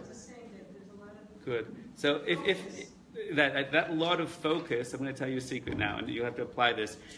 There's a lot of focus there because you think that intense focus is necessary for Avodas Hashem, and I'm going to teach you if you let go of the focus, you'll achieve it anyway. Right? You don't have to exert effort to connect to Hashem. What you have to do is stop exerting effort to connect to Hashem. Okay? And we'll have to explore that, what that means. Yes, it's over here. Yes, what is the difference between Jewish meditation and other meditations? Well, there is no word for Jewish meditation. I've read many Kabbalistic sources, Hasidic sources, because I've never once found the word meditation. Right? So it's all under the terminology called Avodas Hashem. And when you say versus other meditations, well, the secular world and the Buddhist world and the Hindu world and the Sufi world is full of a plethora of meditations. So to speak in a general way is very difficult to do. If you're willing in future weeks to bring a specific meditation to me, Vipassana or something so Sufis, is it the Zik or whatever they do, and talk it out what they're doing, we can analyze what are they doing. You'll always find that there's a ritual. This is the technique. There's always find that Kabbalah and Hasidus and Muslim maps out the mechanisms of consciousness that's affecting, and therefore you can predict and understand where that's going. The online elevation mastery program, we teach the supermodel that you can decode them yourselves. So what's Jewish meditation versus non-Jewish meditation? It's a bit of a too broad question, right? But if there's a particular meditation, you can access it. What I think is one of the most exciting things happening in the world today is mindfulness meditation is going around the world and increasing the well-being of everyone. What's the most lame and pathetic thing happening in the world is mindfulness is going around the world, and because it shows that a meditation technique can go wide and benefit the world, but the whole world actually thinks that's the end of meditation, and that's the only approach. And even Buddhists today are quite upset with mindfulness for interesting, complex reasons. We have, and that's interesting in talking about. So there's a fundamental difference. We're not interested in teaching Jewish mindfulness. It's not even the Aleph base. It's not even the introduction. You just went way beyond that already in one session. So that's interesting, right? Fine. Yes. We'll take 3 more questions. Yes. I don't know if this is right or not, but are there ways or techniques that you feel sort of trapped in your body? Yes, there are 1,000 traits. If you feel trapped in your body, we can absolutely learn techniques. Halotamidas is very powerful. That. Yes, so fine. Did any of the techniques we worked tonight work for you? Yeah, it did, but hearing other people speak sort of really highlighted how trapped I felt. Good. So that's a very tangible thing. I can feel that, and we will go into that. Okay, we'll address that directly. Okay. So la'at. Yes. 2 more questions, sir. I feel like a lot of these practices they bring us up, and at least me personally feeling very hot. Right. Like very connected on a more spiritual level. Right. What do you never? I don't feel like I've been brought down. Like, so I feel I'm curious. You're still up there. I'm still up. Oh, that's a big problem. We have to. You can check Facebook when you get out. That'll bring you right back down to pretty fast. Yes. So yeah, I'm wondering in terms of. I want to jokingly say, what's your problem then? Yes. No, yeah. I mean, is it? I feel like it's also. You view it important to come back. No, you should never come back down. But you can live in the world. The first step of spiritual experience is that you can leave your body and go into the higher world. And the second step of spiritual experience is that you can integrate that to maintain a powerful existence. That's called hishtavut. That's called devekut. That's all of Chassidus is about. The Baal Shem Tov, we practice this in the elevation ceremony. The Baal Shem Tov says explicitly, get into a state of devekus. And then he says, and then go to a shop and buy something. Or then go and today would say, go call your friend on the phone. He says literally, and practice maintaining that inner light connection as you're doing physical actions in the world. Right? So then there's about the integration. And he says that act itself actually purifies and cleanses us. You can learn to maintain a dual awareness of the physical world and the upper world. So that's what Judaism is about. The Zohar says that's what the 613 eights' advice of mitzvahs, which are supposed to teach us how to maintain spiritual light and connection and be channels as we go through our life. That's called being a makava. So that's the point. That's our tradition. That's our path. And imagine how different it would be if we lived that. Last question is, 1 second. Yes, sir. Yeah. So you spoke about earlier how... Usually they take people I know less and haven't spoken to as much before. Yes. How this would sort of be the kind of infusing the neshama into the goof of the mitzvah. Yes. How we can enliven and actually accomplish whatever the mitzvah is supposed to accomplish. Yes. At all times. However, I kind of similar to his question. You could be doing the mitzvahs like at all times of the day. You're wearing tzitzit, you're doing the mitzvah every single second. Yes. You can be giving tzedakah. No.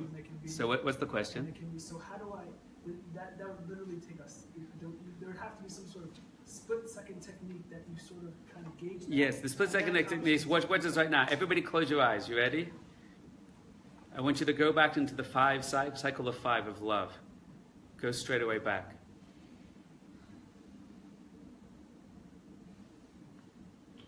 Everybody now see the light coming down all around you.